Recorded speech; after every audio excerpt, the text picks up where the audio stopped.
नमस्कार, मैं राखी लांबा और आप देख रहे हैं हिंदी खबर बुलेटिन का आगाज करेंगे दिल्ली की खबरों के साथ। दिल्ली से बड़ी जानकारी है। उज्बेकिस्तान के 2 दिवसीय दौरे पर जाएंगे प्रधानमंत्री नरेंद्र मोदी। 15 और 16 सितंबर को एससीओ शिखर सम्मेलन में प्रधानमंत्री शामिल होंगे। समिट में पीएम मोदी के साथ साथ रूस, उज्बेकिस्तान के राष्ट्रपति भी इस समिट में शामिल होंगे। कई नेताओं से पीएम मोदी की द्विपक्षीय वार्ता होगी। समिट में भारत के साथ साझेदारी को लेकर भी बातचीत की जाएगी।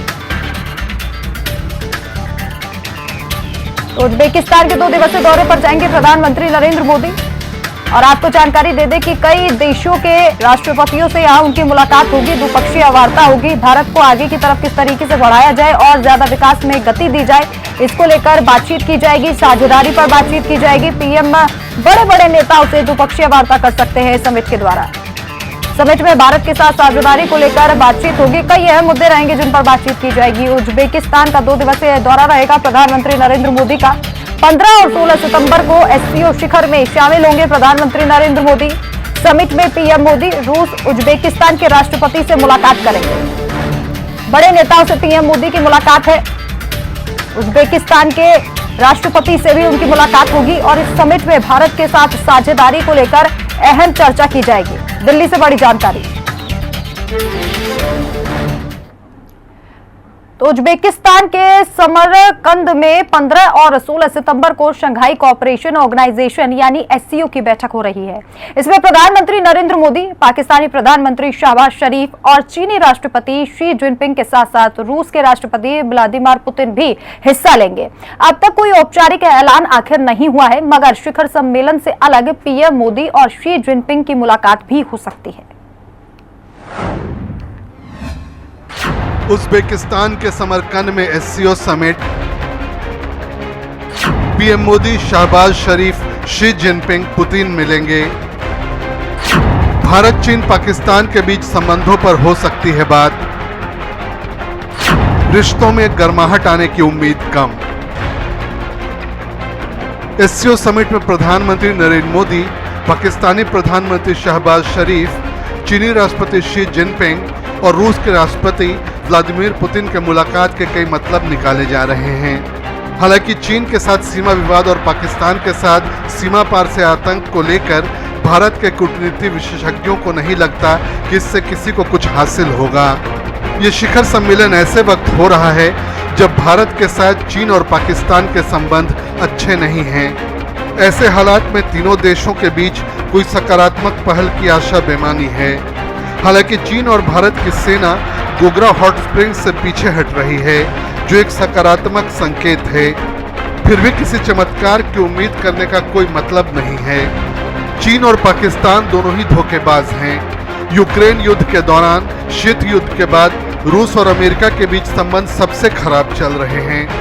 प्रधानमंत्री नरेंद्र मोदी और पुतिन तो औपचारिक रूप से मिलेंगे, मगर दूसरों का पूरी तरह से तय नहीं है। पुतिन के साथ मुलाकात में भारत ने परस्पर विरोधी अमेरिका और रूस के साथ तटस्थ संबंध रखे हैं। उसका हित दोनों से बेहतर संबंध रखने में है, भले ही दोनों आपस में लड़ रहे हों। जारी रहेगा चीन के साथ सीमा विवाद। चीन के साथ सीमा विवाद संबंधी गतिरोध कम नहीं होंगे। इस समिट से बस इतना ही मतलब निकाला जा सकता है कि तनावपूर्ण संबंधों के बीच भारत और चीन के नेता बस एक मंच पर होंगे। हालांकि भारत का यह भी स्टैंड रहा है कि वो किसी भी देश से द्विपक्षीय मुद्दे में किसी तीसरे देश का हस्तक्षेप नहीं चाहता। पाकिस्तान से सीमा पार से आतंकवाद कम नहीं होगा। पाकिस्तान से सीमा पार से आतंकवाद में भी इससे कमी आने की उम्मीद कम ही है। ये जरूर होगा कि दोनों देशों के बीच युद्ध जैसे हालात और तनाव में थोड़ी कमी आ सकती है। रूस अमेरिका, चीन अमेरिका संबंध सबसे खराब। यूक्रेन युद्ध के कारण रूस अमेरिका और अमेरिकी विदेश मंत्री नैन्सी पेलोसी की ताइवान यात्रा के कारण चीन अमेरिका के संबंध खराब हैं। अमेरिका ने रूस पर कई प्रतिबंध लगाए हैं। ऐसे हालात में भारत बेहतर स्थिति में है। वो अमेरिका के साथ क्वाड में भी है और रूस से अत्याधुनिक हथियार भी पा रहा है। अमेरिका और रूस दोनों ही भारत की तटस्थता वाली नीति समझ रहे हैं। यूक्रेन युद्ध खत्म करने पर चर्चा का अनुमान कम। एससीओ समिट में पीएम मोदी और रूसी राष्ट्रपति व्लादिमीर पुतिन मौजूद होंगे। मगर इसमें यूक्रेन जंग को खत्म करने पर चर्चा होने की संभावना कम ही है। रूस यूक्रेन जंग अब इस मुकाम पर पहुंच चुका है जब इसे बस वही दोनों देश खत्म कर सकते हैं। पीएम मोदी के हस्तक्षेप से भी इसमें कोई अंतर नहीं आएगा। सबने मानी भारत की तटस्थता। भारत रूस के बीच इस दौरान आपसी रिश्ते, पेट्रोलियम इंपोर्ट एक्सपोर्ट और ऊर्जा से संबंधित बातचीत हो सकती है। अमेरिका और पश्चिमी देशों के विरोध के बावजूद भारत रूस से पेट्रोलियम पदार्थों की खरीद जारी रखे हुए है। फरवरी 2022 के बाद से भारत को रूस से सस्ते दाम पर पेट्रोलियम पदार्थ मिल रहे हैं। ब्यूरो रिपोर्ट, हिंदी खबर। और वहीं एसआई रिक्रूटमेंट स्कैम मामले में एसबीआई की छापेमारी लगातार जारी है। आपको बता दें कि सीबीआई मामले की छापेमारी कर रही है। स्कैम मामले में देश भर के 33 जगहों पर रेड। भर्ती घोटाले मामले में यूपी, दिल्ली समेत कई राज्यों में सीबीआई की छापेमारी लगातार जारी है। जम्मू कश्मीर पुलिस भर्ती घोटाला, CBI and JNK SI recruitment scam मामले में सीबीआई लगातार छापेमारी कर रही है। देश भर में 33 जगहों पर छापेमारी की जा रही है। ये रेड जेएनके एसएसबी के अध्यक्ष खालिद जहांगीर और कंट्रोलर अशोक कुमार समेत दूसरे आरोपियों के खिलाफ चल रही है। सीबीआई की रेड जम्मू में 14 जगहों पर, श्रीनगर में 1 जगह, हरियाणा में 13 जगह और गांधीधाम गुजरात में 1, बेंगलोर में 1 और यूपी में 1 जगह पर चल रही है। गाजियाबाद, रेवाड़ी और महेंद्रगढ़ में भी छापेमारी लगातार हो रही है। जम्मू कश्मीर पुलिस और सीआरपीएफ के कुछ अधिकारियों के यहां पर भी रेड पड़ी है। भर्ती घोटाले को लेकर लगातार छापेमारी जारी है। सीबीआई लगातार दिल्ली समेत कई राज्यों में छापेमारी कर रही है। हरियाणा में भी छापेमारी हो रही है। एसआई रिक्रूटमेंट स्कैम मामले में सीबीआई की छापेमारी लगातार जारी है। 33 जगहों पर अभी तक छापेमारी की जा रही है। एसआई रिक्रूटमेंट स्कैम मामले में देश भर के 33 जगहों पर रेड डाली जा रही है सीबीआई के द्वारा। आंचल यादव अधिक जानकारी के लिए हमारे साथ जुड़ गई हैं। आंचल, दिल्ली में कहां छापेमारी सीबीआई के द्वारा की जा रही है, विस्तार से जानकारी दीजिए।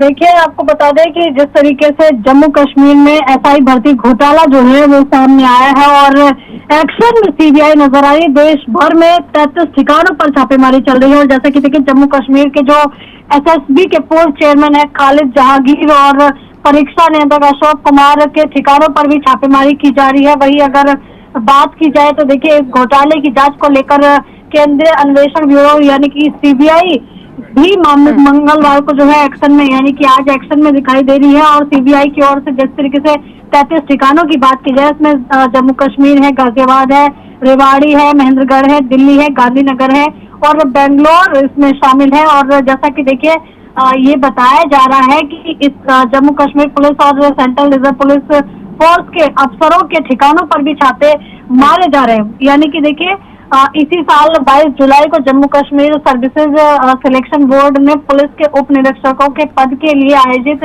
लिखित परीक्षा को रद्द किया था। और जिस तरह से ये पूरी जो सीबीआई की छापेमारी चल रही है, उसके बाद हो सकता है कि देखिए बहुत कुछ चीजें सामने निकल कर रही हैं। आंचल, दिल्ली में क्या और भी जगह पर छापेमारी हो सकती है? फिलहाल दिल्ली में सीबीआई के कितने अधिकारी मौजूद हैं? क्या कोई जरूरी डॉक्यूमेंट अभी तक बरामद हो पाए हैं? देखिए, अभी छापेमारी चल रही है और जब तक छापेमारी चलती है तब तक कोई भी चीजें लीक नहीं की जाती है, ना ही कोई हिंट दिया जाता है। लेकिन हाँ, इतना जरूर है कि जो भी दोषी होगा उस पर कड़ी कार्रवाई होने के जरूर संकेत मिलते नजर आ रहे हैं, क्योंकि ये जो छापेमारी चल रही है पूरे देश भर में चल रही है। और इस तरीके से अगर जब ये छापेमारी खत्म हो जाएगी तो जाहिर तौर पर कई तरह की महत्वपूर्ण चीजें निकलकर सामने आ सकती है, क्योंकि दस्तावेज मिलने की भी संभावनाएं बताई जा रही है जिनके आधार पर कार्रवाई हो सकती है। चलिए, बहुत बहुत शुक्रिया तमाम जानकारी के लिए।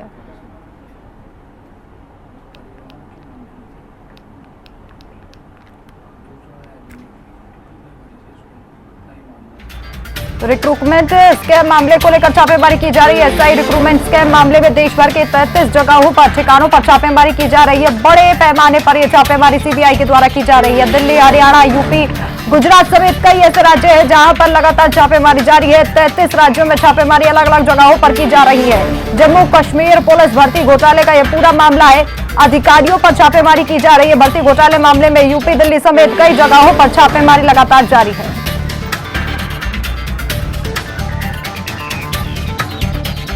एसआई रिक्रूटमेंट स्कैम मामले में सीबीआई की छापेमारी लगातार जारी है।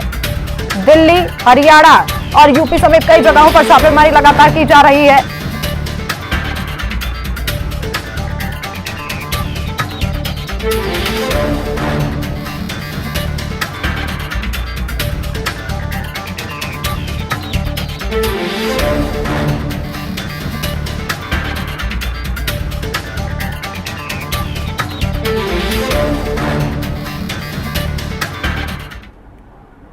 और वहीं गैंगस्टर काला राणा के घर पर एनआईए की बड़ी छापेमारी हुई है। 16 घंटे तक पूछताछ चली। गैंगस्टर के पिता की मुश्किलें बढ़ गई हैं। उनके पिता को हिरासत में ले लिया गया है। गैंगस्टर काला राणा के घर से अवैध हथियार और मोबाइल भी बरामद किए गए हैं। यमुनानगर से बड़ी जानकारी है। गैंगस्टर के घर पर छापेमारी की गई। 16 घंटे पूछताछ के बाद उनके पिता को हिरासत में ले लिया गया है और पिता से पूछताछ की जाएगी।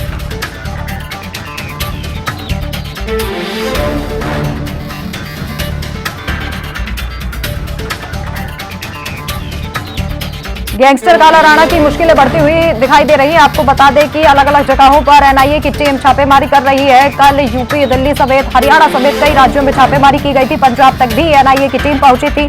सिद्धू मूसेवाला हत्याकांड के बाद जगह जगह पर तैनाती बनाए हुए हैं एनआईए की टीम। कई जगहों पर कल छापेमारी की गई और आपको बता दें 16 घंटे तक उनके पिता से पूछताछ की गई है और अब गैंगस्टर के पिता को हिरासत में लेकर उनसे पूछताछ की जाएगी। 16 घंटे छापेमारी के बाद गैंगस्टर के पिता को गिरफ्तार कर लिया गया है, हिरासत में ले लिया गया है।